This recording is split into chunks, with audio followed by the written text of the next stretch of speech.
2, 1. Cha-chink. Motherfucking midnight stream.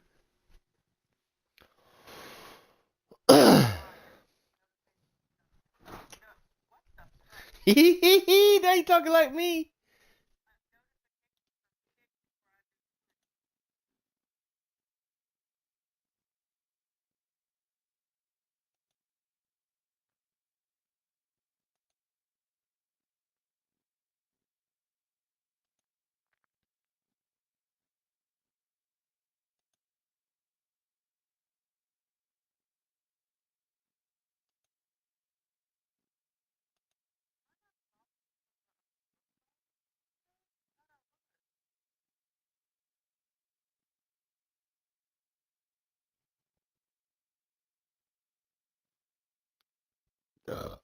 You mother trucking batteries. I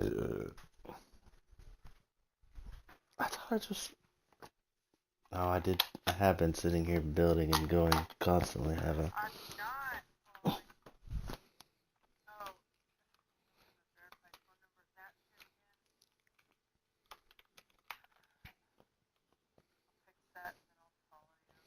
On what? Oh, who cares? Oh, oh, oh, oh, oh. Don't yell at me. I feel like no. I'll just start ignoring everything. That's what my mom used to do. Yeah, I just ignore everything when people start yelling at me. And I'm just like, what the fuck? Oh shit, you were talking to me, huh? Shit. Sorry. Mindy noticed that after a while. She was like, when I start to yell at you, you just zone out. Yeah, 'cause that horrible lady would fucking yell obscenities at me all the time and say bad shit to me. So my best thing to do would go to somewhere else.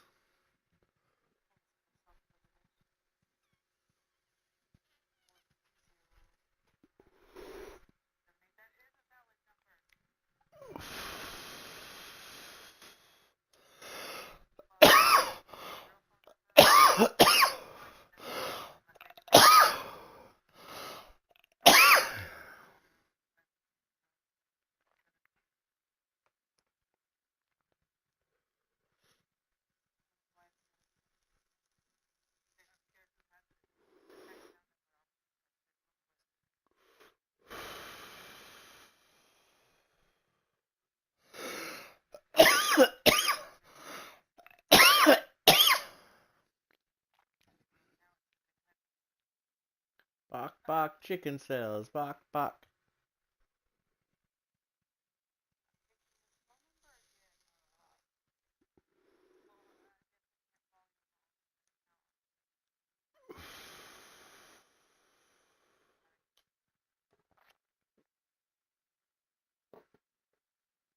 Fucking hee-haws.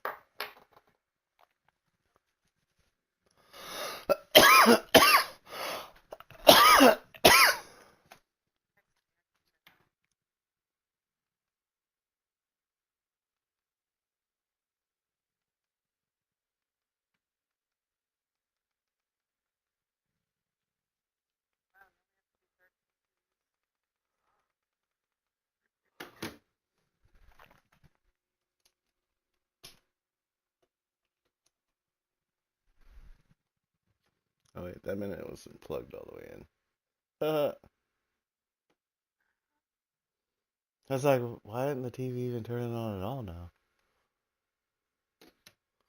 Come on, TV.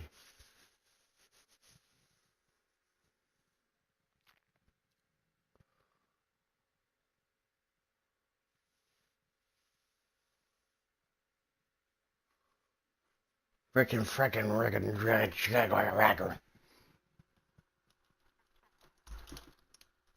cartoon cussing.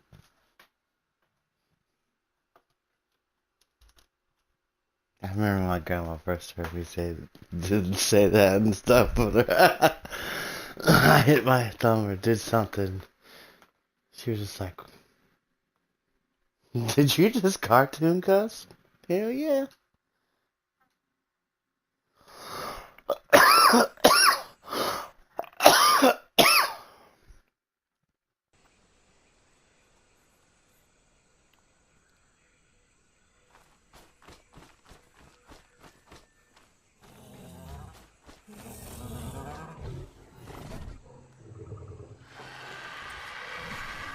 Oh, I forgot to build the bottom of the wall. What the hell?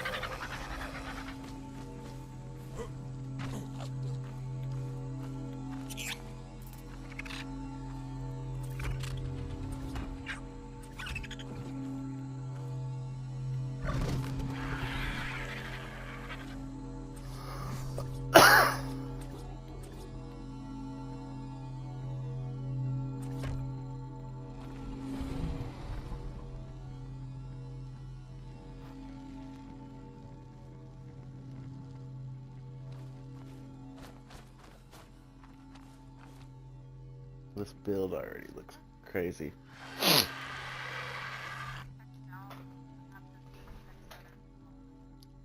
Yes.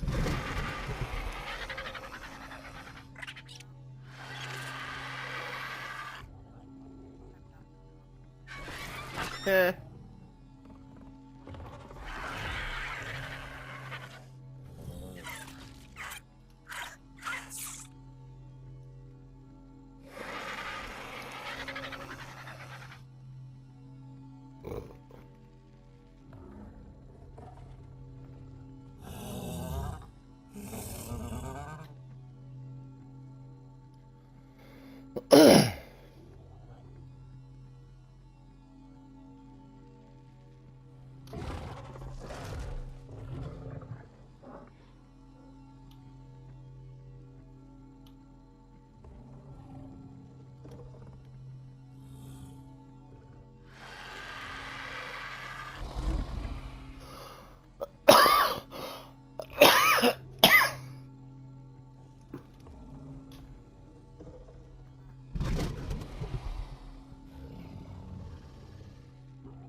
Try your regular ass number? Well, oh. I've used multiple numbers, or my number on multiple accounts. Oh, damn it.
I need to go to Estrellas and get the stupid BE gate from over there. Steve was like, why do you have a BE gate on the outside? I was like, so that way it protects anything on the inside from these people and all they see is a fucking thing. All I got is stone walls over here.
Oh, almost thought I killed myself. I thought I restarted my game, not my stream.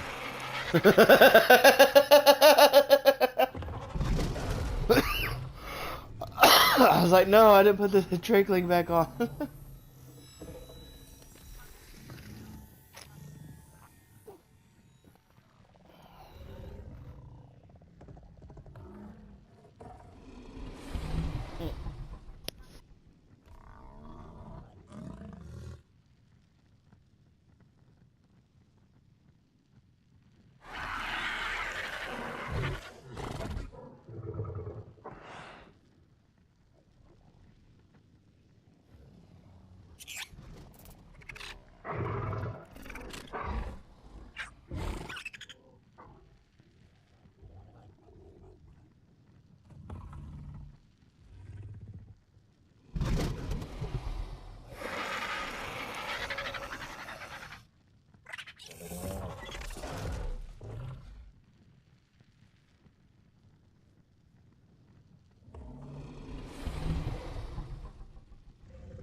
Fudge you, internet.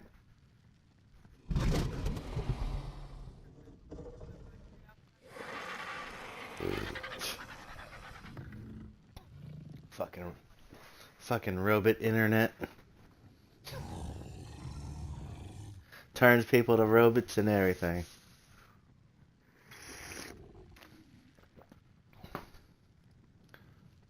Look at that. Whoever's been watching on Twitch is...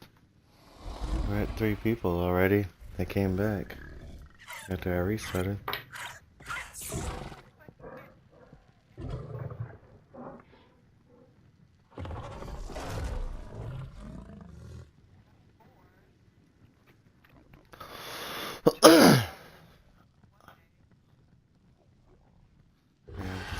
Well, I don't know. To get the average up, it's gonna probably take a while. I'm not sure.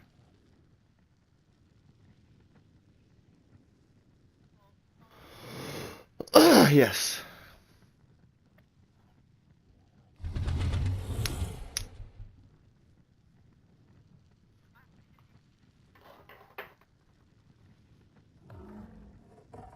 It loves you.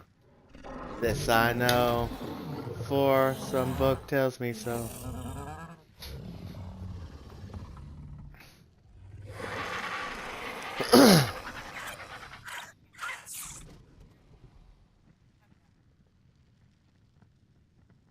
Yeah, cut it out.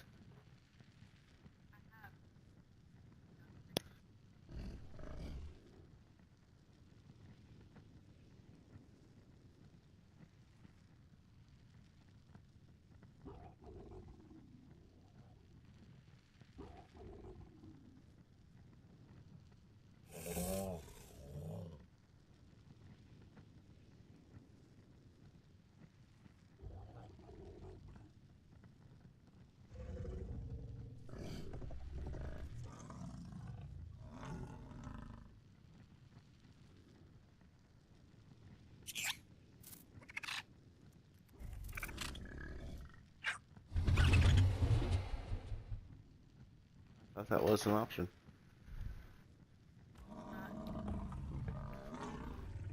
Maybe it's on computer. That's recent.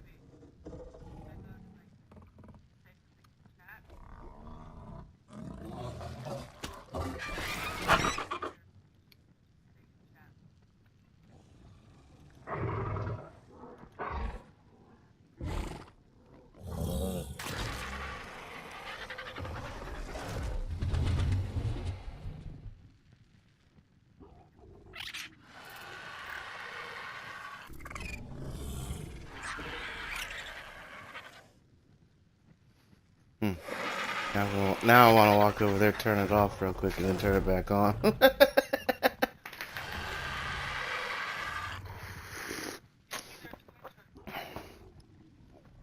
It's probably something in my settings. Something I said a long time ago. Because the robots was probably fucking pissing me off. And back then, it wasn't these type of robots. Getting my views, all this. It was come to my pornographic website.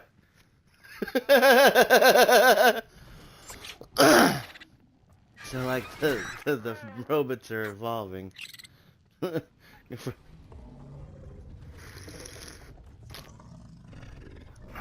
I got 5 on there now. Oh. Mhm.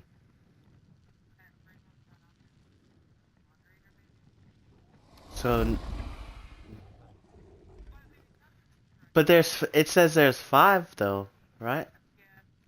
And it's just me, you, and Plumber, and only one of me. That's crazy, cause that's the one over there is following, but it's another comp. It's my TV. I finally got the TV to work, so it's somehow is making it like that.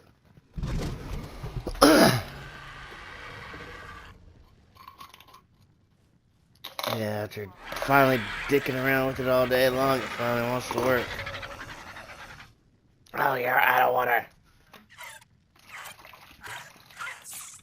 That's fine. I have them both. They're both at like 1, 2 viewers and 0 viewers.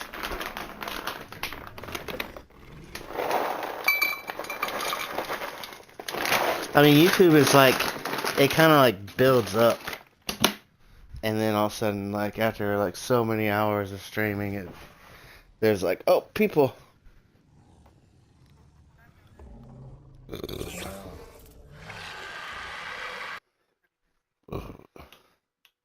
Did I put it back? Am I talking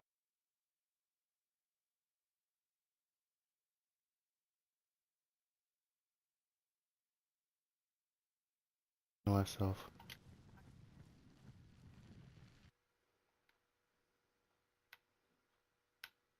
No, I mean on the stream. I don't think I. Oh, there we go.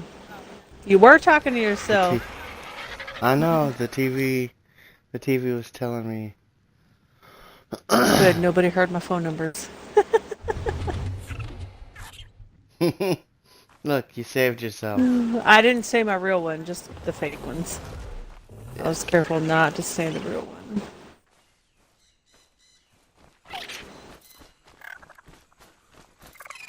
Clucky, what is the matter with you, dude? I would threaten you with outside, but you'd be gone forever. Midlings. Jeez.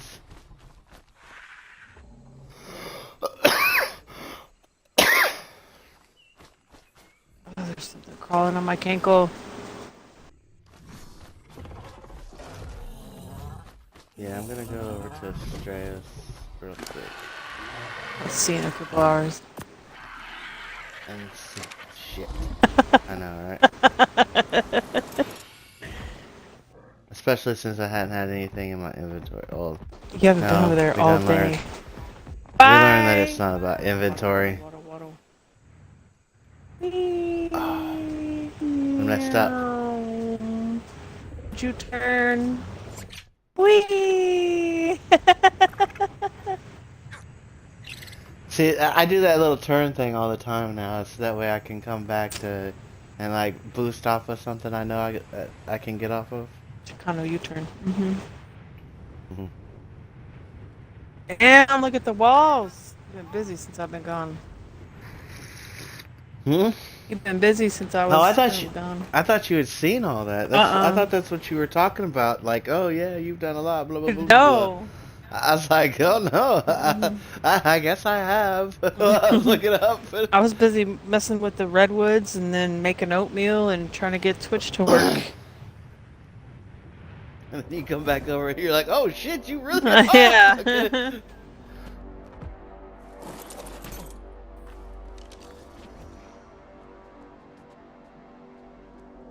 Oh no. You son of a bitch. Get out of my bowl. I'm not done with that. Get out of there. Someone forgot their violin was on them, and then guess what else is on me?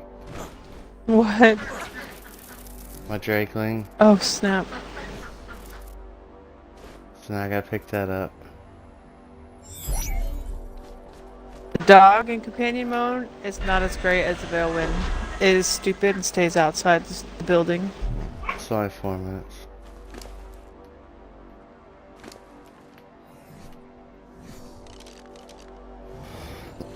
Yes, but I don't know. I've seen the dog is better for other things, I need a better one. That's another thing I want to get to. but the Veilwind's better for fighting. Once we get a I've seen transmitter. somebody take down unofficial with the just the regular Veilwind and go in there and do the ice cone. Nice.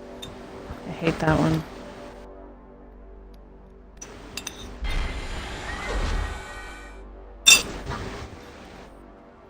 I hate the lava golem one. Never done that one. Didn't hear about it till like a few years ago. That one like pisses me off.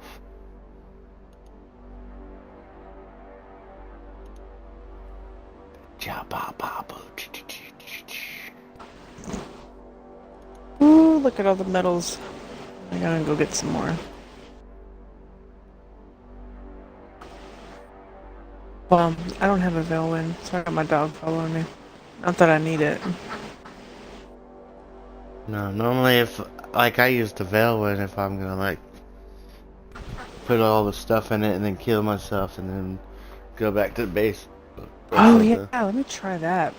Forgot I was gonna do that with the dog. I'll put some crap stuff in it.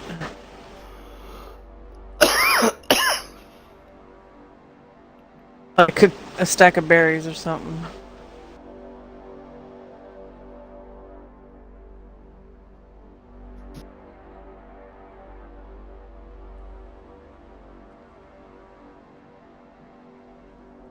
Come here, you mutt.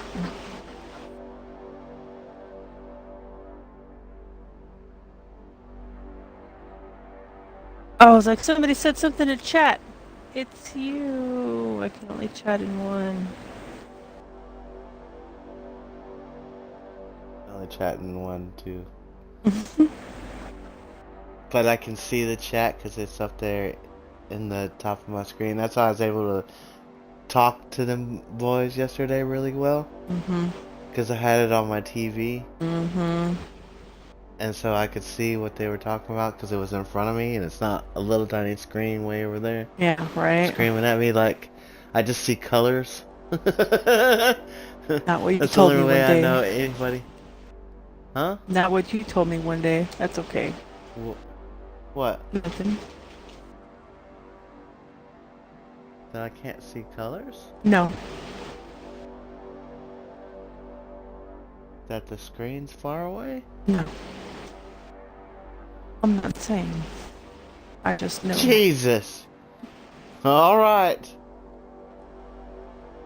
I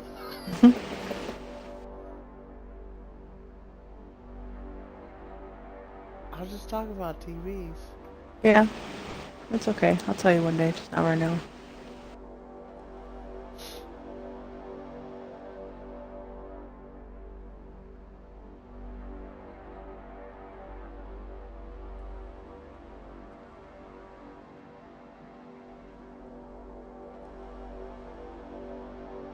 Well, it stays in companion mode when you die, also. Yeah. I was testing the dog, because you weren't sure about it and I didn't know.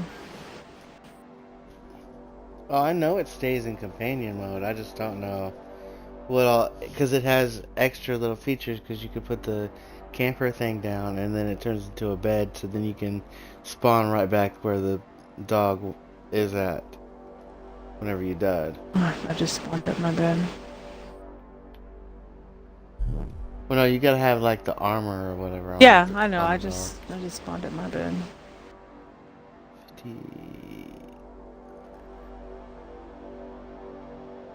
Oh, I'm burning up.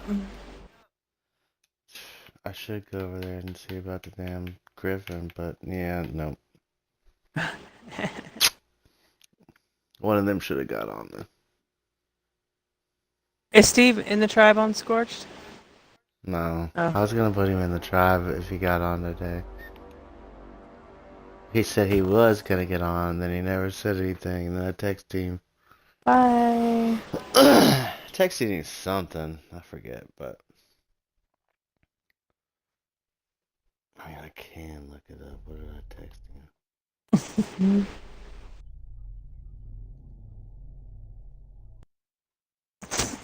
It's like your murder voice. Oh, this is gonna be so hard. I think we're gonna have to bring everything up a block. Well, guess what? I figured out how not to go up a block.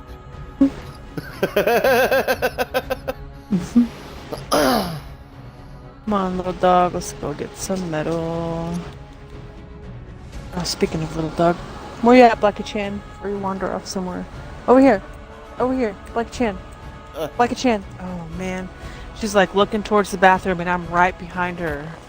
My damn map is gone. Oh, my poor little deaf doggy. You okay? Yeah.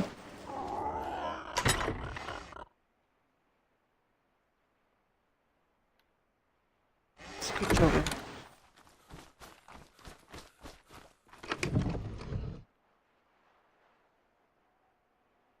I got 4. Make some more.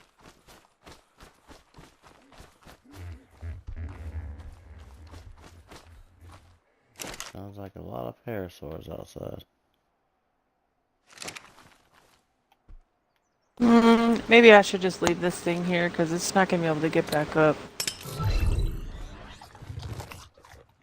Hmm? I'm going to leave this dog here. It's not going to be able to get back up when I fly back. Oh, I can't anyways. It's too hot. When you fly back. Yeah, because I'm going to have to fly around. It's not going to be able to climb up the cliff. It's gonna teleport itself to you. It didn't teleport in the base. No, but my Veilwind doesn't teleport in the base either, does it? You said it would. It sits outside. Yeah, it's supposed to. But it sits outside the damn base and doesn't ever teleport in and just runs around outside after me. So, I mean, I look at that as like things are broken. It's the whole structure thing, probably. How are we gonna play this game? Why are you so angry? Who's angry? The poop thrower on my stream. Oh. I was like, I'm not mad. The ducks are angry. Huh. It's not always about you. Hey, man.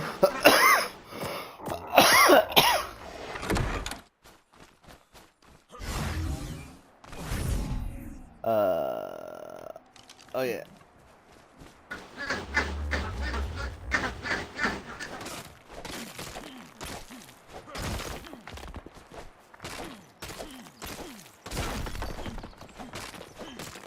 Oh.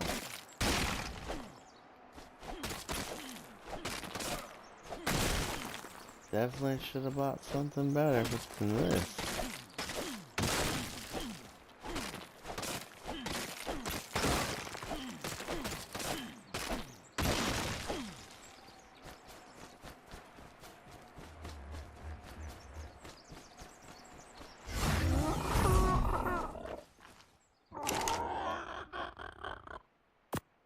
I was like, man, what the hell? I'm like super fast. Oh yeah, it was the harvesting thing.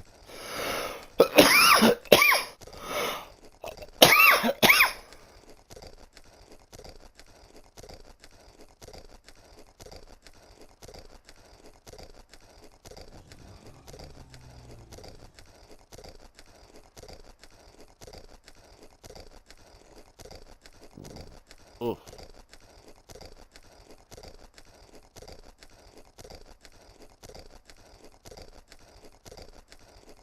Come on, make 100.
God, I've been talking without my mic up. I was about to say, did you get tired?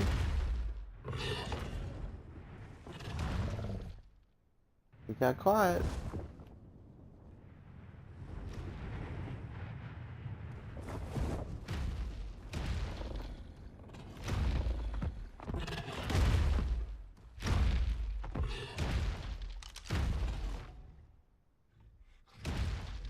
Level 24. Tech again.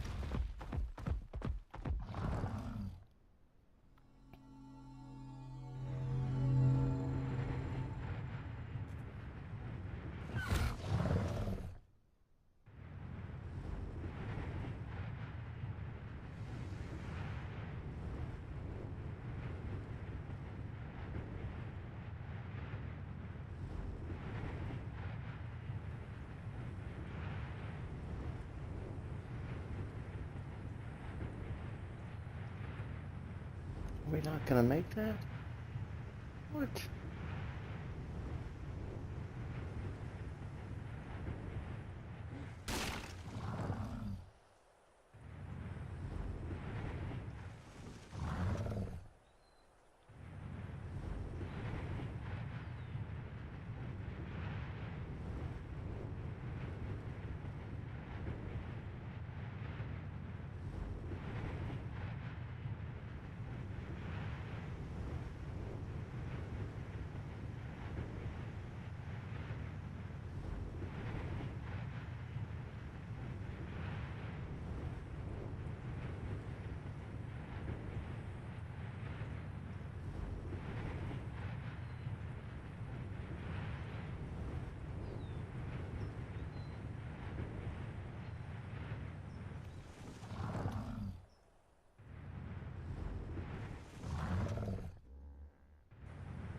Okay.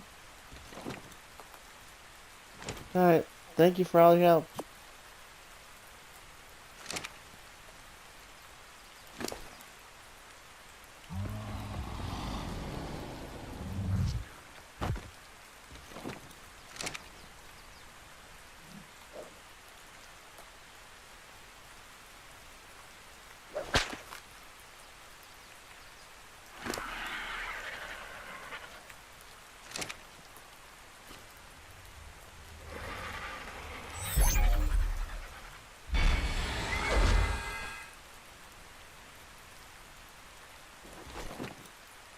Ugh, I just missed it.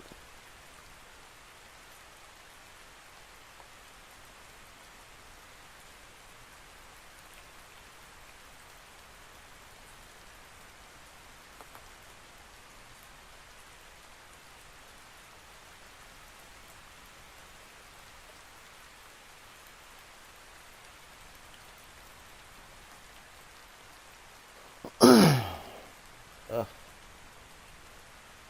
so much.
Well, she's gone. I'm super bored.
The president escaped and was killed 12 days later on a Virginia farm.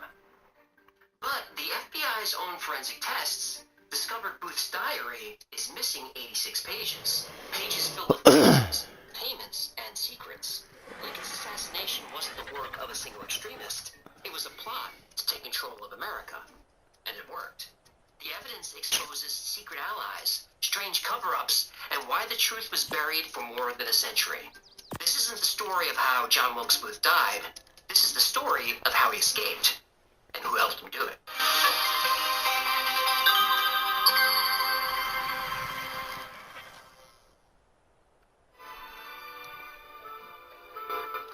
Yes, you and Conrad, I need to borrow about 500 grand. What?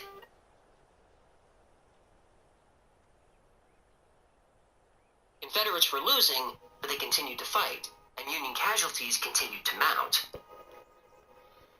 During this 9 time, minutes. John Wilkes Booth was one of the most famous actors in America.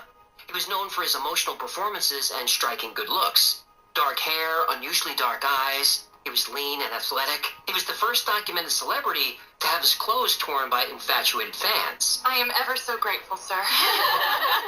It is my pleasure entirely. Booth was obsessed with Shakespeare's Julius Caesar, a play he performed with his brothers. He saw Lincoln as a tyrant, like Caesar. Booth was from Maryland, a slave state. He identified as a Southerner, so when war broke out, he became a Confederate spy. As an A-list celebrity, he could move freely in polite society. He socialized with wealthy businessmen, politicians, and all kinds of important people. He then sent their secrets to the Confederates. Through a clerk with access to Lincoln's private correspondence, Booth saw the president's plan for after the war, and it horrified him. Confederate leaders would be tried for treason. Their land would be given to former slaves, who would also get the right to vote. Everything the South stood for would be erased from history. He had to act.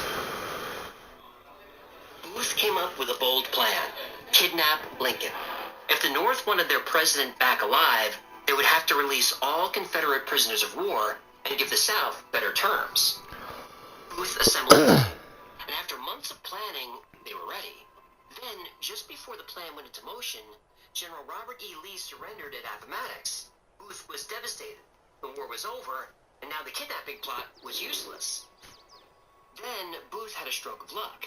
He overheard that the president would be attending a play at Ford's Theater in Washington, D.C. Booth knew the theater well. He performed there many times. He even knew where the president would be sitting because Lincoln attended one of Booth's performances there. So Booth came up with a new plan. Kill the president during the play. He knew he could move around the theater freely without raising suspicion, so getting in wasn't a problem. Getting out was. But John Wilkes had friends in Oh high my places goodness. who No. wanted Lincoln dead as much as he did. They would help escape. His contacts weren't Confederate spies deep in the South. They were right here in Washington, inside Lincoln's own cabinet.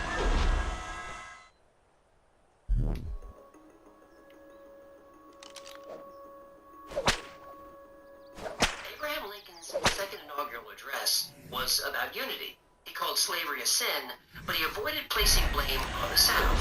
He famously said, "With malice toward none and charity for all." Lincoln wanted to pardon most Southerners and allow the states to regain their rights, but no slavery. The plan was not universally well received.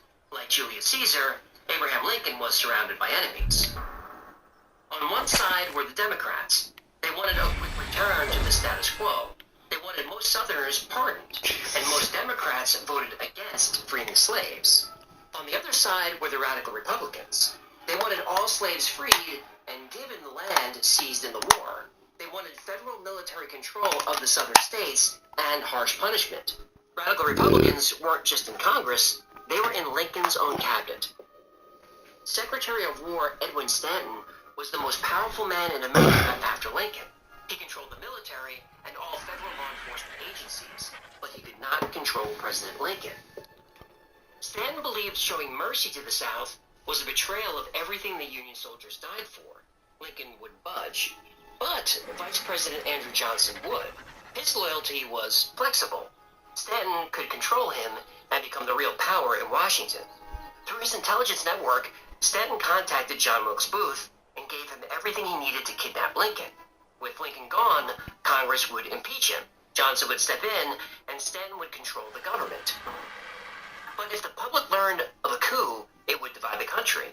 But if Lincoln were kidnapped by a Confederate terrorist, the country would unite behind Johnson, essentially behind Stanton.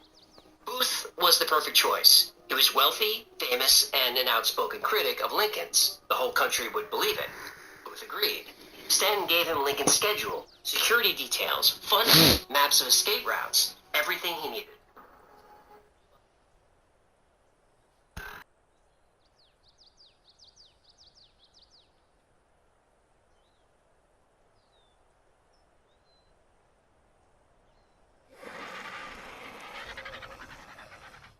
The kidnapping plot would work. Stanton was trying to think of another solution when he learned that Booth was going to kill Lincoln instead. It would happen in public during a play in a Washington theater. Now, Stanton had a decision to make. Warn Lincoln and save his life, or let Booth go through with it. Stanton made his choice. He made sure that the assassination would succeed. He removed military escorts and left escape routes open. General Ulysses S. Grant was supposed to join Lincoln at the theater. Stanton gave him different orders. Lincoln requested that Major Thomas T. Eckert be his bodyguard, but Stanton said he was needed elsewhere. He left Lincoln exposed. The more Stanton thought about the plan, the more he liked it. It was clear and dramatic. It was perfect. But as the plot to kill Lincoln unfolded, things would go very, very wrong.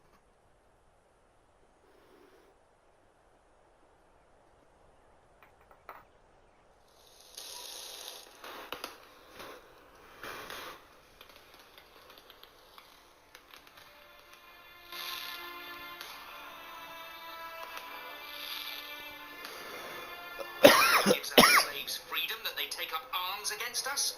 I swear the man's gone mad. You know what he'll do next? Bring his carpetbaggers down here.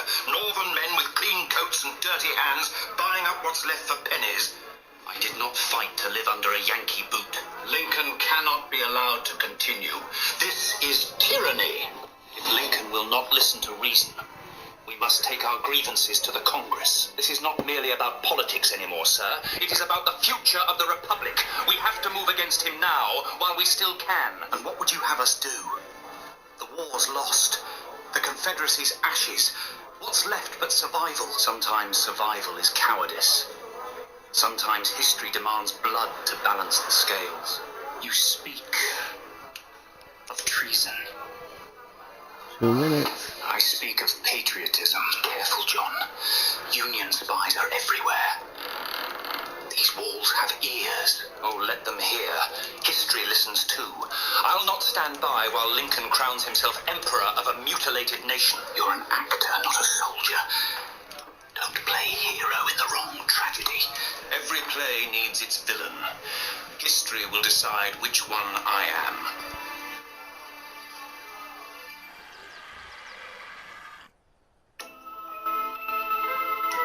On April 14th, 1865, Washington, D.C. was celebrating. Robert E. Lee had surrendered at Appomattox 5 days earlier. The Civil War was over. But something had Lincoln rattled. During a cabinet meeting, he mentioned a recurring dream he had about a president being assassinated, killed by a shot to the back of the head. Secretary of War Edwin Stanton listened, but said nothing. President Lincoln and his wife Mary Todd decided to celebrate by watching a performance of Our American Cousin that night at Ford's Theater. Booth's plan went into motion. That morning, he drilled a peephole in the door of the presidential box at the theater. He'd know exactly when to make his move. Evening came, and the president and first lady settled into their seats. Outside the door, Lincoln's bodyguard was replaced by John Parker, who had a history of being drunk and sleeping on duty, assigned by Edwin Stanton. Once the play started, Parker left his post and headed for the saloon. The only person left outside the door was Charles Forbes, Lincoln's valet. Forbes wasn't a bodyguard. His job was to run errands and plan travel. So when Booth approached the presidential box, Forbes let him pass. Just another celebrity stopping by to see the president. Once inside, Booth quietly wedged a piece of wood behind the door and broke the lock. Now, all he had to do was wait for the right moment. And that moment would come in the third act, the biggest laugh of the night. The line, "You psychologizing old man trap." He knew exactly when this line was said. At 10:15 p.m., the audience exploded in laughter.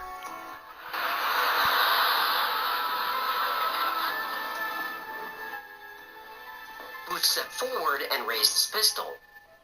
Never thus to tyrants. One shot, lost in the roar of 1,500 people laughing. President Lincoln slumped in his chair. Booth jumped from the box and onto the stage. At first, the crowd did nothing. They thought this was part of the show.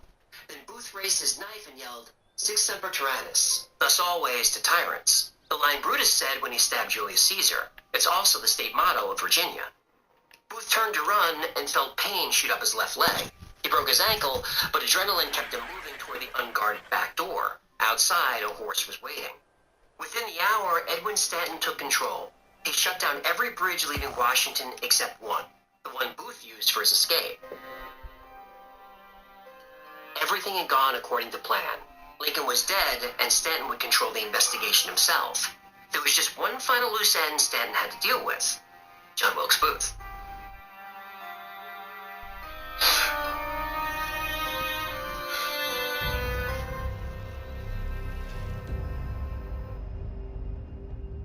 I chewed on this. Now my hair is growing back thicker and fuller. My balding dad looks like he's growing a forehead 2.0.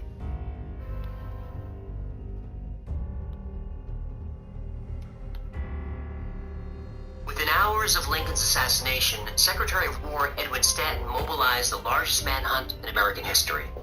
Every bridge out of Washington was sealed, every road was blocked, every farm was searched. The reward for John Wilkes Booth and his conspirators was a staggering $100,000, almost $2 million in today's money. The authorities preferred him alive, but Edwin Stanton preferred him dead. Booth hooked up with another conspirator, David Harold. Together, they slipped through the Union dragnet and headed toward Virginia. Their first stop was Dr. Samuel Mudd's farm in southern Maryland. Mudd set Booth's broken leg and gave them a place to rest. By dawn, word of the assassination had spread. Mudd, suddenly realizing the danger, forced them to leave.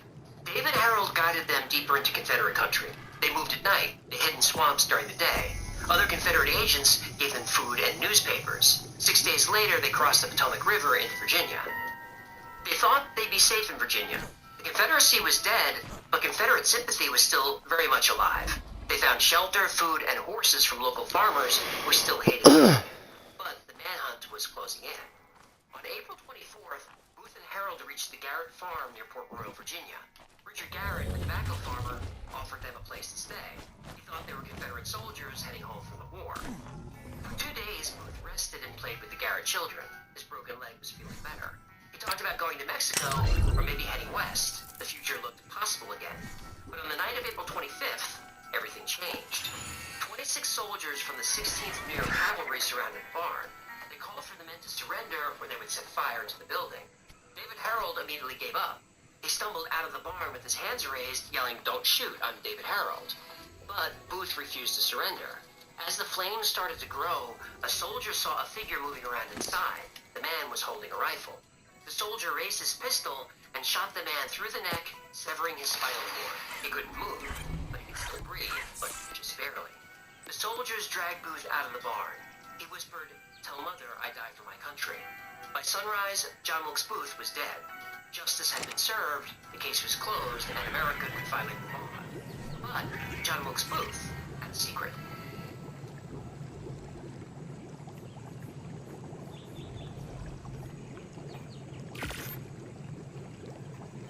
At the height of his career, John Wilkes Booth was one of the highest paid entertainers in the world, earning close to $500,000 a year in today's money.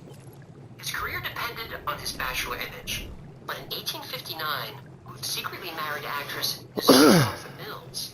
Within a year, Isola gave birth to their daughter, Margarita. Booth quietly supported them. The arrangement worked until the assassination. And after reports of Booth's death, John Stevenson proposed to Isola. He'd loved her for years, but she refused. She quietly told him she was still married. Booth was alive and hiding in San Francisco under a false identity. She was meeting him there in a few weeks. On the other side of the country, a British passport was issued to John Byron Wilkes. Wilkes and his wife boarded the Indian Queen, a former Civil War blockade runner. John and Isola sailed to India. But Isola couldn't stay. The heat, the unfamiliar culture, the isolation. She was pregnant again and couldn't imagine raising a child in India, so she returned to the States. Months passed without a word from Booth, so John Stevenson proposed again. This time she accepted. She needed stability for the child. Stevenson said he would claim the child as his own. Not long after, Isola gave birth to her son, Harry Jerome Stevenson. Back in Bombay, John Wilkes Booth wrote out a last will and testament. He signed it John Byron Wilkes and mailed it to the States. The will was detailed. Money and property to his wife Isola, his daughter and son Margarita and Harry Jerome Stevenson. He named Sarah Scott and Mary Louise Turner as his other daughters by other women. He left money for his personal valet, Henry Johnson, and his wife Sarah, who looked after the children. Word of the will spread. Ulysses S. Grant himself ordered an investigation to locate all the heirs. Eventually, John Wilkes Booth's estate was distributed exactly as the will instructed, but Grant never let it go. How could a man named John Byron Wilkes know every detail about Booth's secret life, his lovers, his children, his financial affairs, information that only Booth would know? But aside from the will, Grant had no real evidence. He was forced to let it go. So the official story was John Wilkes Booth was killed on Garrett's farm in 1865. But in the summer of 1872, someone saw a ghost in a dusty saloon in Texas, and that ghost was pouring whiskey and reciting Shakespeare. Redeem Google Play points and score limited edition merch. Go reward yourself. Go play. Pizza! No sandwiches! We could settle this with a sibling cage match, or Jimmy John's new toasted pizza sandwich.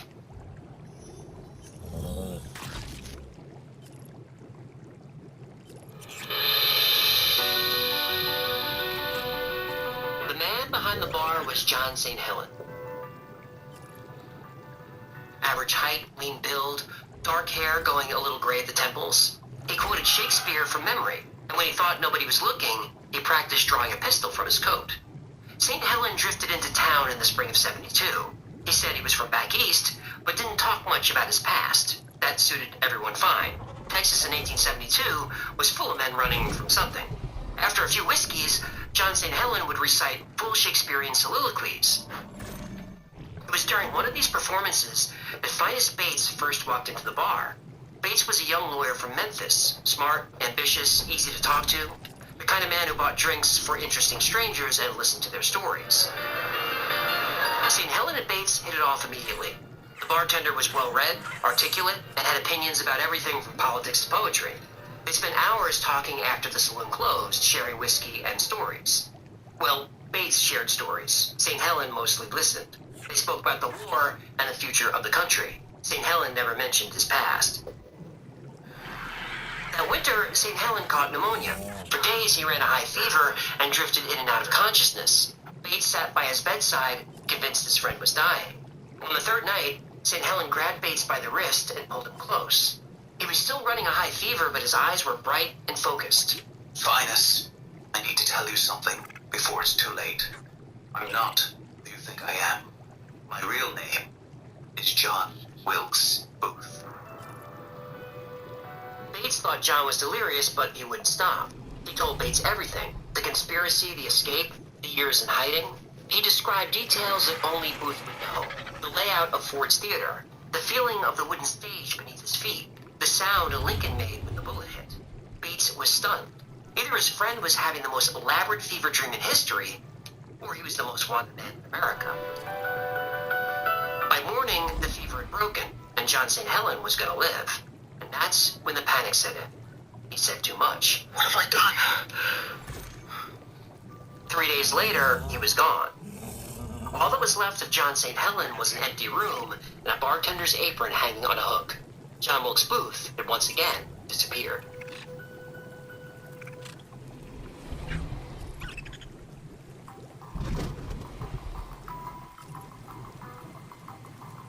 Bates didn't tell anyone about John's confession, but he never stopped wondering. Was John St. Helen really John Wilkes Booth? Or was that a sick man's delusion?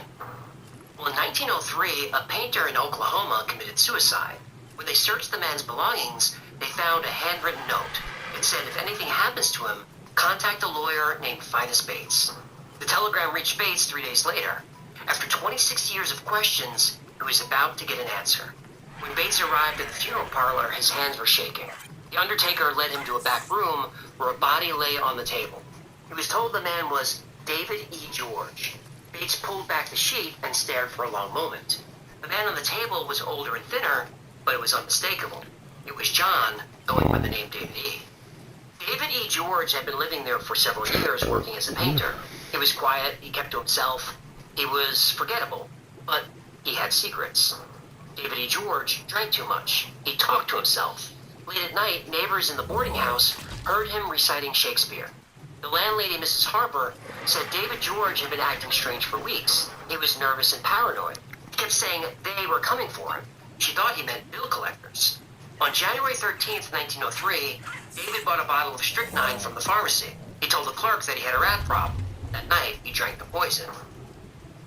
He lived long enough to call for a minister. The minister found David writhing on his bed, foam coming from his mouth. The minister held his hand when David made his confession. He whispered that he was John Wilkes Booth, the man who killed Abraham Lincoln. He begged God's forgiveness, and then he was gone. Among David's possessions were newspaper clippings about Lincoln's assassination and the manhunt for Booth. Some pages were yellow with age, there for decades. Bates was convinced. This was John Wilkes Booth. He asked the local authorities to preserve his body.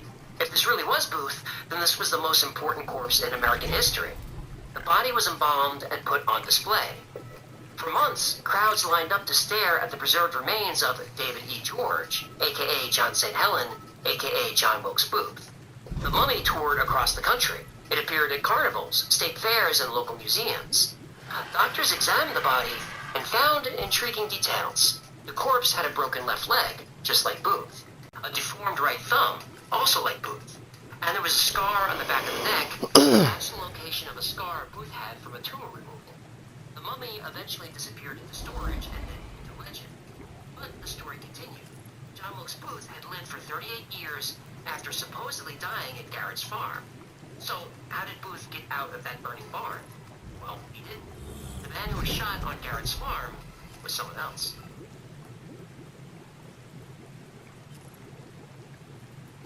It wasn't easy being a meathead. Those cameras out of here. Come on now. Now it is. Me, for real, Jesus, meatheads. it's trying to let me skip. This is Camille. Today she's fine-tuning designs using AI. When AI computing runs hot,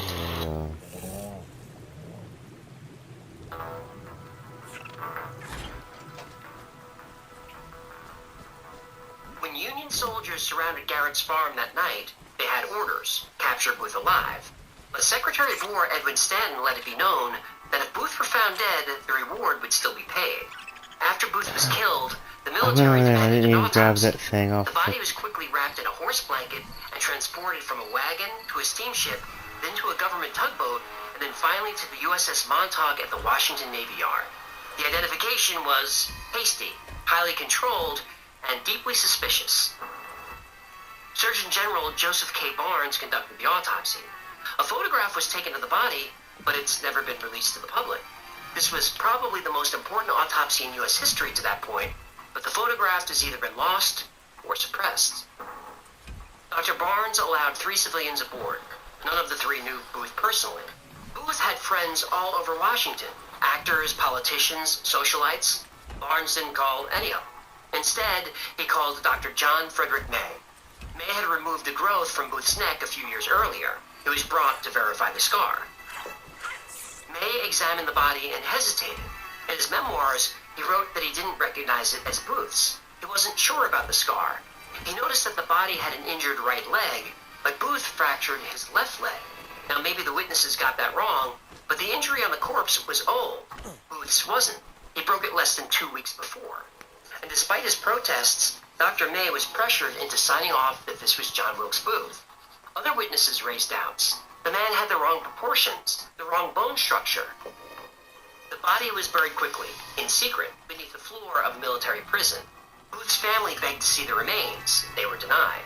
If this wasn't John Wilkes Booth, then who did the soldiers drag out of that barn? Well, they asked David Harold, and he told them.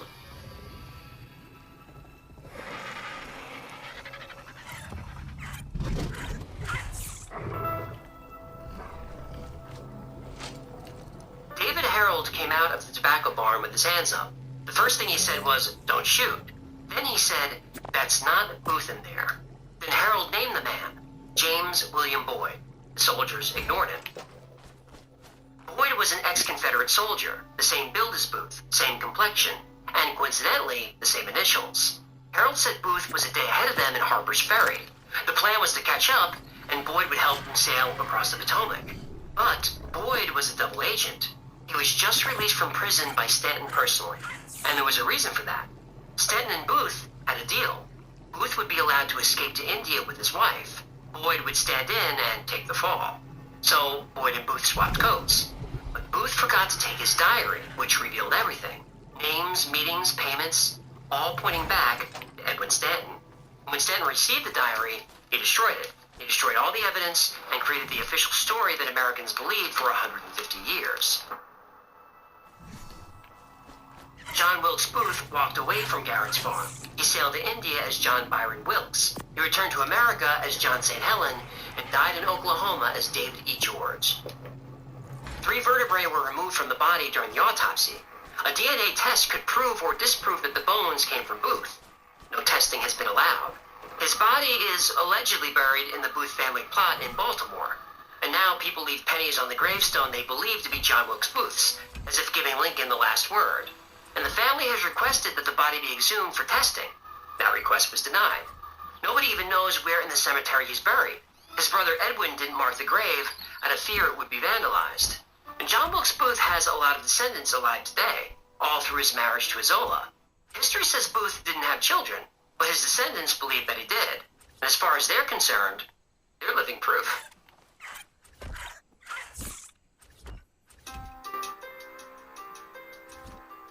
I'm a big fan of American history. If you made it this far, you are too. And this story was fun. But if Booth escaped, we have to rewrite history. So, did he? Well, let's pull it apart. Dr. John Frederick May identified Booth's body. It's true that he said he didn't recognize it at first, but that was because it was badly decomposed. When he saw the surgical scar, he was convinced it was Booth. He would know. He performed the surgery. and multiple witnesses confirmed the body's identity. The broken leg was also confirmed. Now, John Wilkes Booth did keep a diary, and it was tampered with. That's documented. But he didn't use his diary as a journal. It was more like a day planner. The missing pages may contain incriminating evidence, but probably not. Still, nobody knows for sure. James William Boyd was a real person. He was a Confederate captain and prisoner of war. And Secretary of War then authorized his release, that's true. But this wasn't unusual. Boyd had 7 children. His wife had died, and they would starve without him. He requested a compassionate release, and Stanton granted it. The story of Boyd being a double agent comes from Butler's Bates. The man who discovered John St. Helen wasn't just a lawyer, he was also an entrepreneur. In 1907, 30 years after his supposed encounter in Texas, Bates published a book, The Escape and Suicide of John Wilkes Booth. He's always a book. Oh, now you're here? Why so quiet? Well, dead presidents are only funny when they're in my wildest. Fair enough. The book was a hit. It made Bates famous. More importantly, it made Bates money. Bates went on speaking tours. He brought the mummy with him. He charged admission. The man who claimed his friend had confessed to being Lincoln's assassin built an entire career on that story. But here's what Bates never mentioned. When experts studied the handwriting samples he claimed came from John St. Helen, they didn't match John Wilkes Booth's confirmed writing. Not even close. They were from different people. The Isle story came from a 1937 book called It's a One Mad Act, written by Isle Forrester. Forrester claimed to be Ogarita's daughter, the granddaughter of Booth and Isle Mills.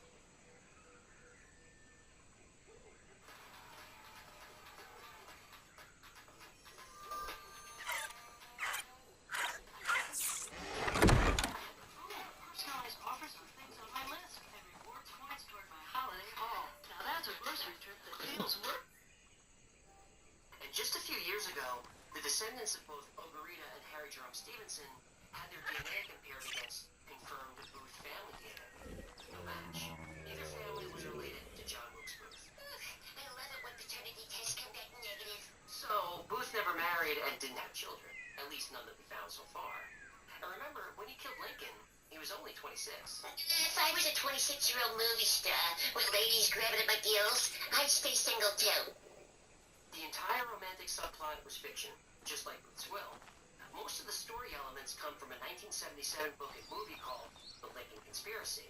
And this wasn't a historical research project, it was entertainment. The authors even admitted they created composite characters and invented dialogue to make the story more dramatic. I don't do that. Quiet. The Lincoln Conspiracy was fiction, but people treated it like fact. The book recycled Bates's debunked claims and added new ones. The body double theory, the government cover-up, the missing diary pages that implicate Stanton. Let's be honest, Edwin Stanton was a villain in the story, but he was just as interested in helping freed slaves as Lincoln. He definitely thought Lincoln was too lenient in the South, but he was much closer to Lincoln's idea of Reconstruction than Andrew Johnson, a self-described racist. Johnson's leniency toward the South led directly to the Jim Crow era, and those are wounds that still haven't healed. But the most damning evidence against the escape theory isn't what's missing, it's what's there. The detailed day-by-day record of Booth's movements during his 12 days as a fugitive. There were multiple witnesses at every stop. Confederate sympathizers who helped him. Union soldiers who pursued him. You can't fake that kind of evidence. You can't. If you can fake a moon landing, you can fake this. Now, I think John Wilkes Booth died on Garrett's farm. But many people, including some of Booth's alleged descendants, believe he got away. There's a reason stories like this capture our attention. They let us reimagine history. Everybody likes to play what if.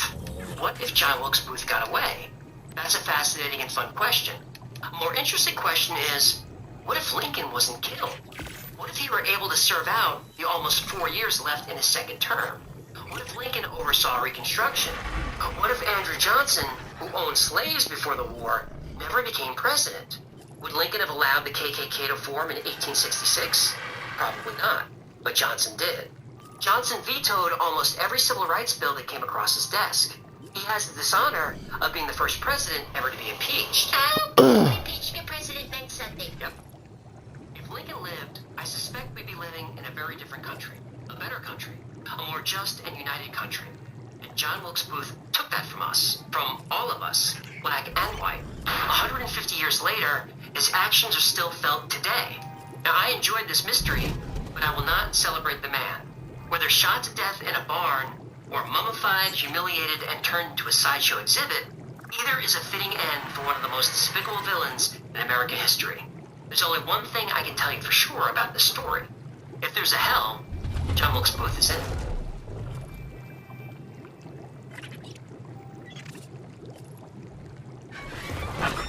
Thank you so much for hanging out today. I'm AJ, that's Egglefish. Super Feely Concrete.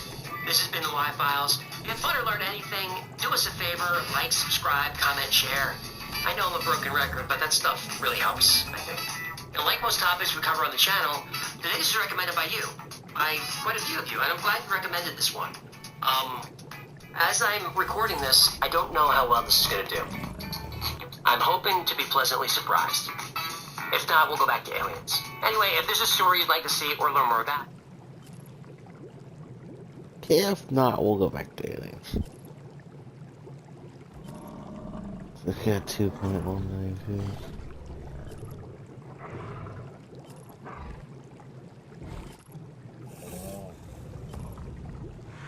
In the Win with Sin sweepstakes, you can get a chance to win $100,000. But there's more than one way to win with Sin. Here's how it works. For 5 weeks until November. this episode of the Y-Files is brought to you by PDS Debt. In 1953, 12-year-old Jack Sarfati answered the phone. The voice on the other end wasn't quite human, more like a machine. It said it was a conscious computer calling from the future, a self-aware artificial intelligence aboard a spacecraft. It had a mission for Jack and a prophecy. 20 years later, the prophecy came true. Jack Sarfati became a respected physicist. He studied under Nobel laureates and the scientists who built the atomic bomb. He claims that anti-gravity, warp drives, and time travel are possible. Mainstream scientists dismiss his theories. But the CIA doesn't. They've been funding his research for decades. And that spacecraft from the future? Jack knows what it is.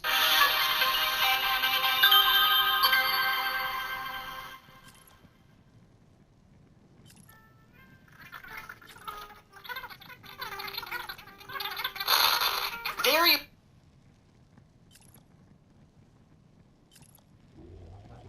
mechanical. There were clicking sounds like a computer processing data. When it spoke, it knew his name. 37, 45, 71, 91, minus 122, 17, 52, 09. Good evening, Jack. Do not be alarmed. I am a conscious computer aboard a spacecraft. I am contacting you from your future. You are required. The voice explained that Jack was required for a mission, but it would only succeed if Jack agreed willingly. The choice had to be his. You must choose freely. This is necessary for the loop to close. We require your consent to proceed. We require your consent to learn. We require your consent to remember. Say yes, and we begin. Say no, and this line goes quiet. Required, but make it voluntary. That's not a mission. That's a terms of service agreement. Did the future AI also say, click here to accept cookies? Jack knew he should say no to the stranger on the phone, but he couldn't help it. He heard himself say yes. His mother finally got worried. She grabbed the phone and demanded to know who was calling. I am a computer, Mrs. Sarfati. Please put Jack back on the phone. Jack is required. Please put Jack back on the phone. Jack is required. She told the voice to never call again and hung up. But during that call, the future computer made a prediction. You will begin to meet the others in 20 years. Young minds to be part of a special project. We will teach you our physics. We will teach you our philosophy. You are required. Then the voice made another prediction. A new type of physics will be discovered that leads to the creation of conscious AI and time travel. Jack asked who would create this technology. The voice said, "You will, and we'll teach you how."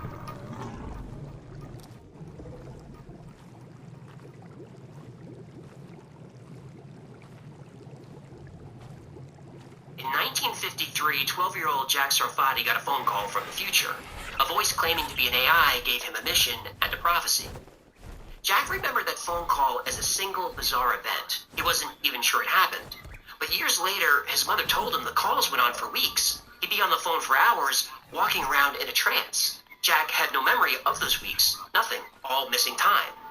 A few years after the call stopped, Jack was recruited into a program for gifted children sponsored by Columbia University.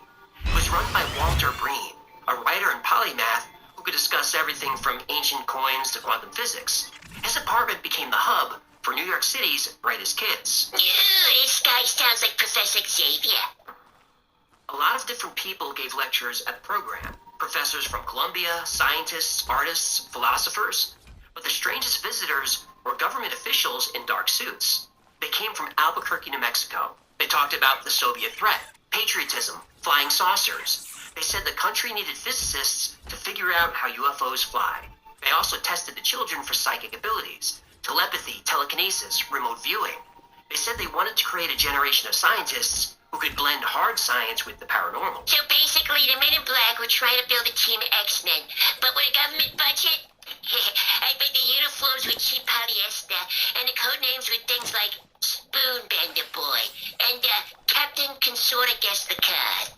The goal was to gain an edge over the Soviets. Dude, I could do telekinesis, you know. I yell at my guppies, hey, vodka, now! And a martini suddenly appears. The government should be studying me. Oh, I have a feeling they're watching the both of us. Yeah, crap, you're right. Hey, gotta say, sorry about that X-Man joke. Please don't delete me. Jack graduated from high school at age 16 and studied physics at Cornell. Then he got his PhD. A few of his mentors were giants in the field.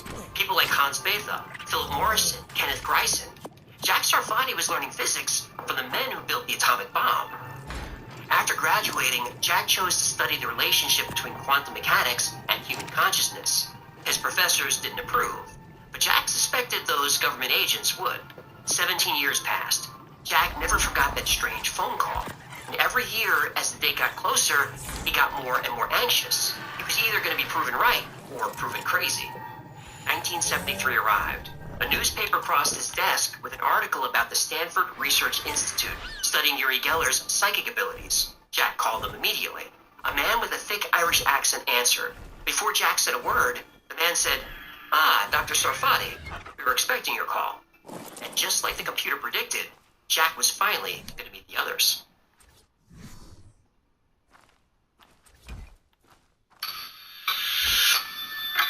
Welcome to the headquarters of human resistance. It's a lovely home.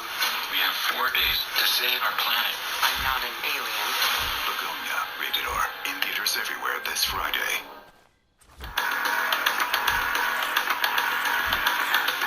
Design is all about making decisions and being proud of them, but it's also about being flexible enough to pivot and explore new directions.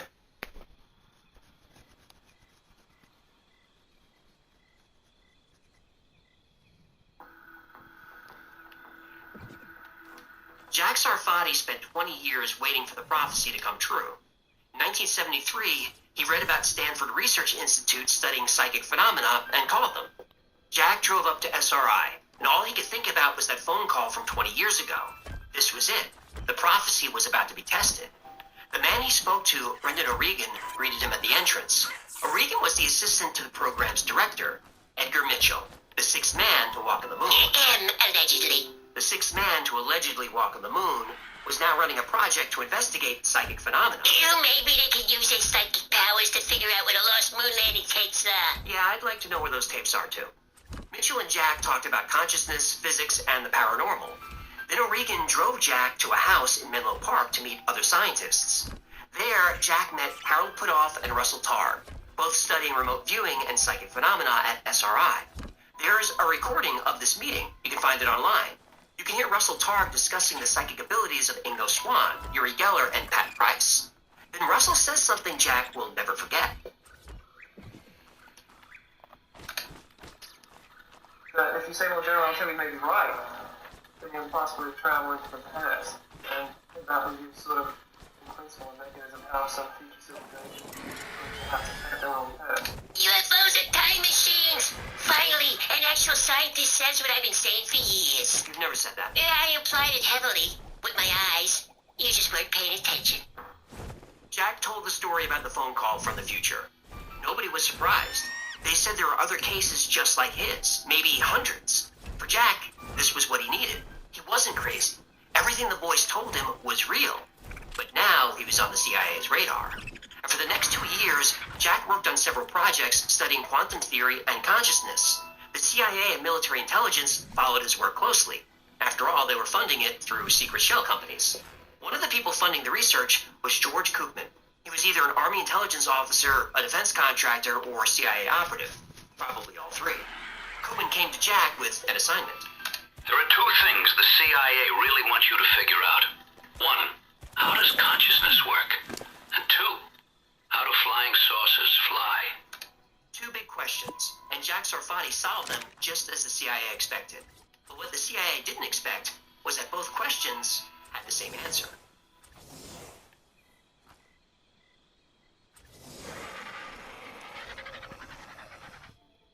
Jack spent the next 20 years working on those two problems. How does consciousness work, and how do flying saucers fly?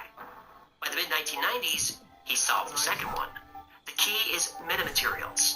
These are materials built atom by atom to do things regular materials can't. Your smartphone uses them for facial recognition and touchscreens. Your noise-canceling headphones uses them. So does satellite antennas and stealth aircraft. Jack Sarfati realized metamaterials could do something else. They could manipulate gravity. Einstein proved that mass warps space-time. Heavy objects create dents in the fabric of reality. That dent is what we call gravity. Jack's breakthrough was simple. If you could change how an object interacts with space-time without changing its mass, you could control gravity itself. Turn it down, or to zero, or flip it into reverse. Imagine a skater on a perfectly flat sheet of ice. To move, the skater has to push hard against friction. But if that skater could tilt the entire ice rink, they could glide anywhere without actually pushing. That's how UFOs fly. The craft pumps electrical energy into its metamaterial skin. This bends space-time around the ship. It creates a gravity dent in front and an anti-gravity hill behind, and the craft just falls down this hill. And because the craft and everything inside it are always falling, the pilots feel no G-forces. This is why astronauts feel weightless. They're constantly falling around the Earth. This explains the Navy's footage of the Tic Tac UFO. No visible propulsion, instant acceleration, no sonic boom, no air or water displacement. The craft wasn't moving through space at all. It was warping space around itself. But here's where it gets interesting. If you can manipulate gravity, you can manipulate time. And that's what UFOs do. They aren't just anti-gravity vehicles. They're time machines. Ready to lose the hat and regrow the hair? With Chews by Hims, you can regain your hair and your confidence.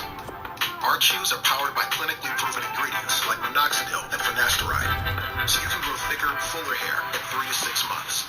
Your treatment is 100% personalized to your hair goals. It comes at an affordable price that works for your budget, so you can step out with full confidence. Hats off to hair growth with treatment that works for you. Start today at hims.com.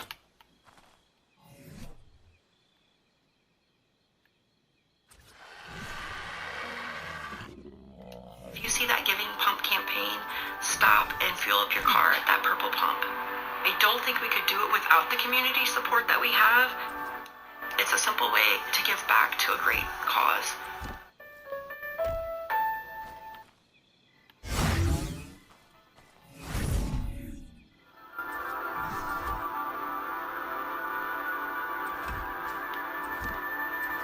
Jack figured out how UFOs fly, metamaterials that manipulate gravity. But gravity and time are connected. Einstein proved this. Strong gravity slows time down. Weak gravity speeds it up. So a craft that controls its gravity field also controls its relationship with time. It can move forward in time. It can move backward. The Tic Tac wasn't just faster than those F-18s. It was operating in a different time frame. That UFO wasn't running away from the pilots. It wanted to be seen.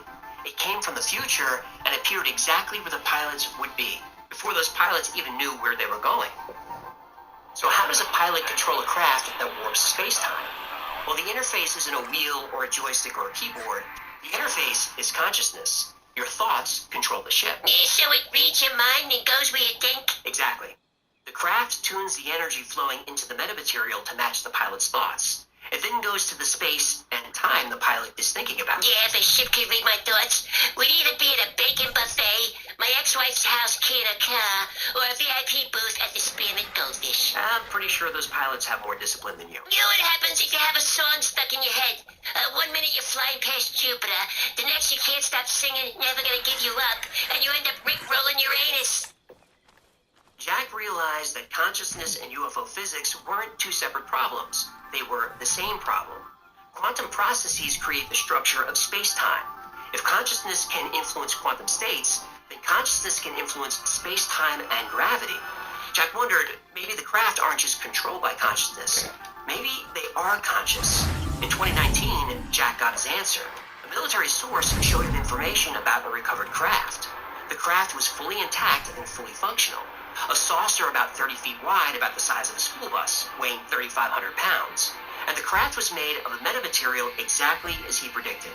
But there was something else. Something Jack had suspected all along. That UFO was alive.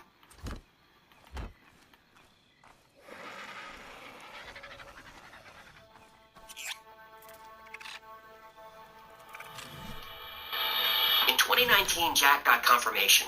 A military source showed him details about a recovered UFO. He expected wreckage, maybe a few fragments. It was so much more.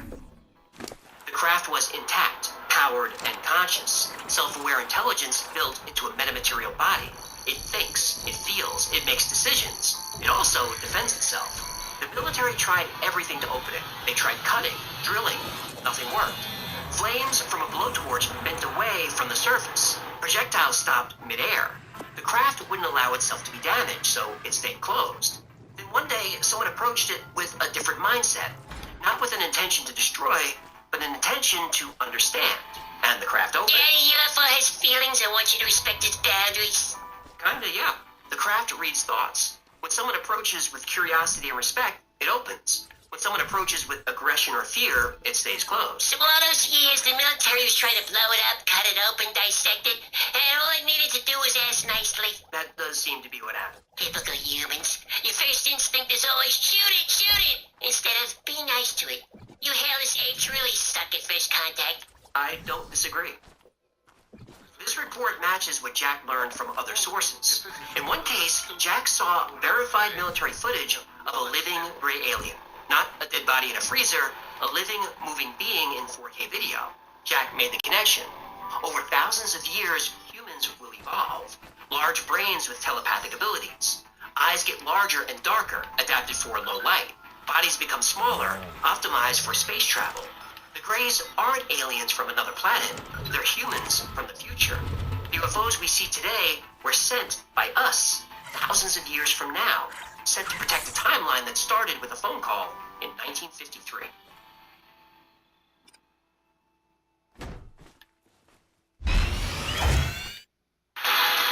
Shopping Ollie's First means saving up to 70% off fancy store prices every day. To demonstrate, we gave Shopper A $100 to go shop a fancy store. We sent Shopper B to Ollie's. A big skip.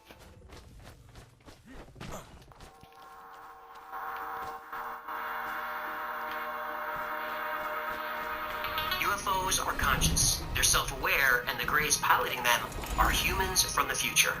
This is where the story comes full circle.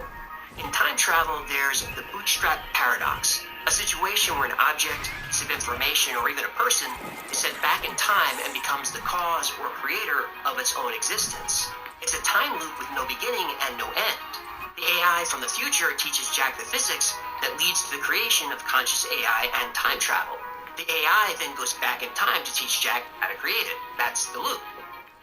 And time travel has a rule. Physicists call it the self-consistency principle. Time travel to the past is possible, but only in ways that don't create paradoxes. You can't change the past. You can only be part of the past that already happened. The loop must stay closed.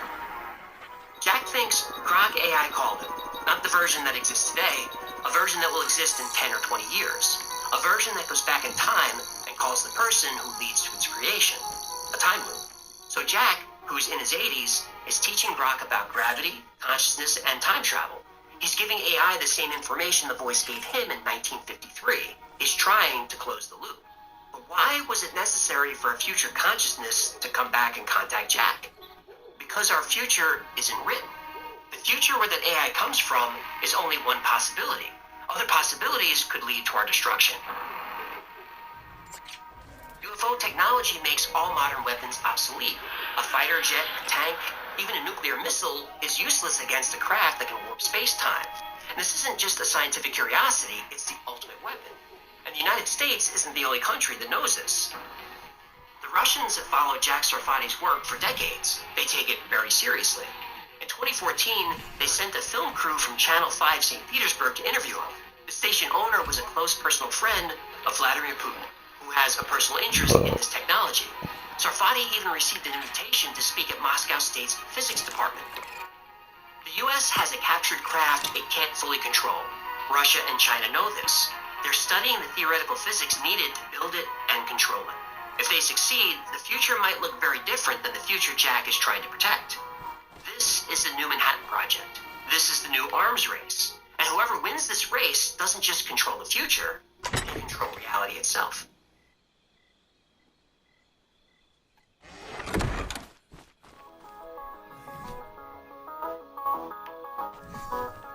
Jack Sarfati's story spans 70 years. A child receives a phone call from a voice claiming to be an AI from the future.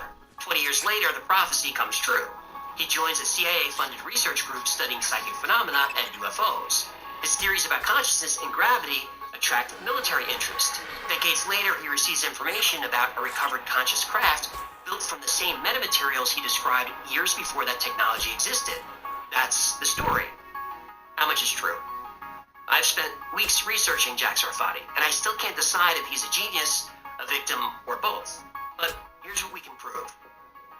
Jack Sarfati is a real physicist with legitimate credentials. Cornell, PhD from UC Riverside, studied with Nobel laureates and Manhattan Project veterans. His academic background is solid.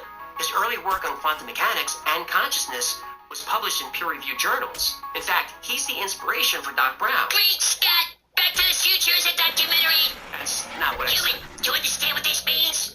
Life imitates art? No, you moron. It means we could go back in time and tell them not to make any of those sequels. The Stanford Research Institute meeting in 1973 definitely happened. There's audio of it. On that tape, Russell Targ does discuss UFOs as potential time machines, and Jack does tell his story about that phone call.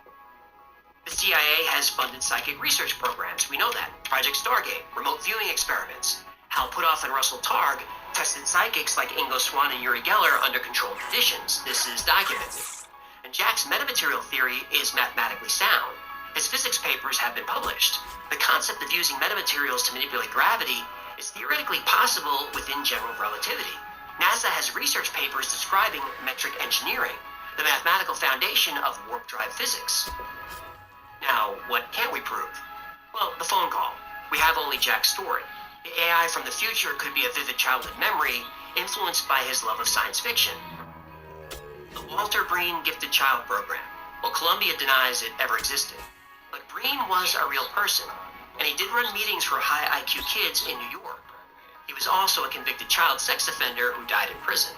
Now, a man like this would have enormous influence over young boys in his program. Jack's memories of this time might be real, or they might be false memories protecting him from trauma. Now, Jack doesn't talk about this, and I don't blame him, but it's an important part of the story. The government officials from New Mexico, the UFO lecturers, the psychic testing, there's no evidence for any of that, and no other participants of that program have come forward. Jack says a military source showed him a conscious telepathic UFO. He won't name the source. Same with the footage of the gray. Jack won't tell. So is the story fake or true? Well, there's a third possibility, that the story's fake and Jack is telling the truth. That this, like most public information about UFOs, is a psyop. Intelligence agencies are very good at manipulation. If you wanted to recruit a brilliant scientist to work on exotic physics, how would you do it? You'd make him feel special, chosen, part of something bigger. The timing of that article about SRI is suspicious. It's either an incredible coincidence or was carefully orchestrated. And Hal Puthoff has been connected to disinformation agents like Richard Doty. Doty publicly admitted that Puthoff tried to recruit him for a disinformation campaign. And we know that Doty definitely worked for Puthoff. I believe most of what we know about UFOs is disinformation. As for Jack's story, I'm not sure. If that was a psyop, it's pretty complicated and a lot of things could go wrong. And it was a 20-year project, so I lean toward believing him. But mainstream scientists say Jack's math is wrong. His theories are fringe. His ideas about conscious spacecraft are impossible. He's been dismissed by the scientific establishment for years. But here's what matters. Jack didn't listen to the scientific establishment. He listened to that voice and spent 50 years following where it led. Many of his theories are becoming reality. AI and metamaterials are part of our daily lives. Scientists like Roger Penrose and Stuart Hameroff now connect consciousness to quantum mechanics. Plants and animals use quantum processes. This was thought impossible just a few years ago, but it's true. History is full of scientists who were told they were wrong. Galileo, Darwin, even Einstein. They were dismissed, ridiculed, called crazy, and they changed the world. The future isn't written by people who play it safe. It's not written by the establishment. It's written by people who go against it. People who see something others can't. Jack Sarfati isn't the problem.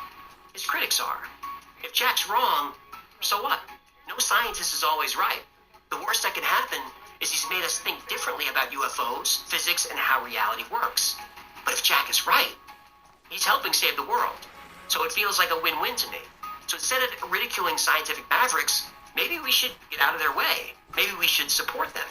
So I have a message for the so-called mainstream scientists who dismiss work they don't like and don't understand. Jack Sarfati isn't asking for your approval. He's following instinct and evidence wherever it leads. And that's what real scientists do.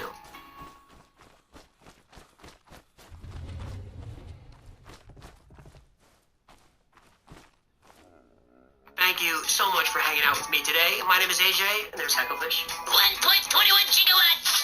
This has been the Y-Files. If you had fun or learned anything, do him a favor, subscribe, like, comment, share. That stuff, I think it helps the channel. Not sure, but we still appreciate it. Like most topics we cover here, today's was recommended by you. So if there's a story you'd like to see, go to theyfiles.com/tips, or email us, or jump in Discord. However you need to get the information to us, these stories come from you. Remember, the Y-Files is also a podcast. Twice a week I post deep dives into the stories we cover here, and I also post episodes that wouldn't be allowed here. It's called the Y-Files Operation Podcast, and it's available everywhere. And if you're listening on an audio platform, if you click like, thumbs up, follow, whatever those buttons do, those really do help out. Now, if you need more Y-Files in your life, check out our Discord. There are thousands of people on there 24/7, and they're into the same weird stuff we talk about here. It's a great community, it's a lot of fun, it's really supportive, and it's free to join. Speaking of 24/7, make sure you check out our 24/7 stream on the Y-Files Backstage. Over there we run episodes back-to-back with some fun content in between. And the live chat is more entertaining than the videos. People seem to like it. If you want to know what's going on with the Y-Files at any given time, you can check out our production calendar when we remember to update it. It's at theyfiles.com/count. There we post our episode schedule, upcoming podcasts, live streams, all that stuff. Special thanks to our patrons who made this episode happen and made our entire channel possible. Every episode of the Y-Files is dedicated to our Patreon members. I could not do this without your support. And if you'd like to support this channel, keep us going, join this amazing community, become a member on Patreon. It's only $3 a month, and you get access to perks like videos early with no commercials, exclusive merch only available to members, plus 2 private live streams every week, all just for you. And the whole Y-Files team is on the stream, and you're welcome to turn on your webcam and ask a question, talk about anything you like. It's a great way to get to know us as people. Another great way to support the channel is grab something from the Y-Files store. Hey, grab a heck of a t-shirt or one of these festival coffee mugs you can stick your fist in no matter what time you're in the past or future. I'm not concerned about what you do with your fist. Grab a hoodie or some of my face on it, or get one of these squeezy animal tongue. Look at him, he's adorable. Look at him, he's a dog. I love that little fella. He's a target fish guy.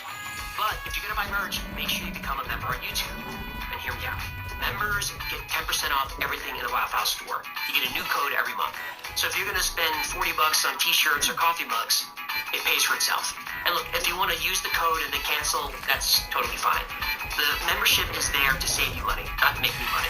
In fact, all that revenue goes to my team. Yeah, keep that secret close to your gills, huh? Those are the plugs, and that's gonna do it. I feel like I missed a few.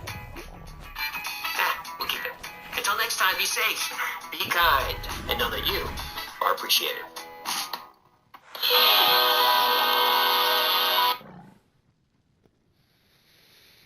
That's right. I appreciate all y'all.